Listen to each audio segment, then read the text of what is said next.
She keeps her son in chains, not to hurt him, but to save him from his own life. Behind every closed doors, mothers are chaining their children, not out of cruelty, but out of desperate love. And nobody wants to talk about it. Imagine looking into your child's eyes and realizing they are no longer the person you once knew. Imagine being forced to chain your own blood, not out of wickedness, but out of desperation. What would you do if the world called your son a madman, but you still saw the boy you raised with your own hands? That is a nightmare this mother has been living with, not for days, not for months, but for over 10 years, 10 good years. She showed me an old photo, a son full of life, dressed sharp like the bright law student he once was. His eyes, they were shining with hope. This was the last time my son was normal, she said, her voice breaking like dry wood. In 2013, he was on his way to becoming great. He was studying law, building a future.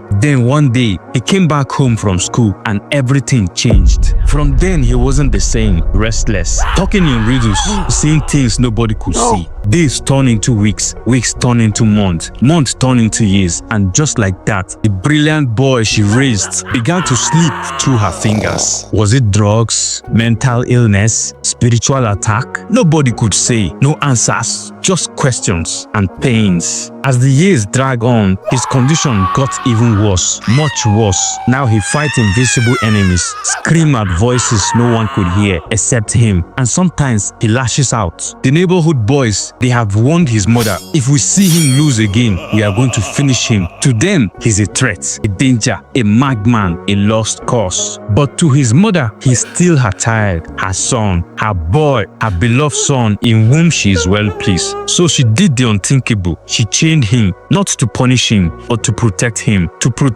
from himself, to protect him from the world that was ready to stone him to death, a world that no longer see him as human. Every single day, this woman feeds him with her own hands, in chains. She bats him, she listened to his cries, his rants. She spent everything, hospitals, churches, native doctors. Nothing ever worked. Now she depends on her daughter for everything. If not for her daughter, who sent her money from outside, she would have died by now, she said to me. Pause and imagine being a parent, watching your once brilliant and ambitious child reduced to this. Imagine hoping every day that maybe today he will wake up and be normal again. But deep inside you, you know that day may never come. This is the ugly face of untreated mental illness. This is the price families pay when society shames them into silence. This is what happens when there is nowhere else to turn to. This boy, yes, he was once full of promise, but now he's a prisoner, not just of his mind, but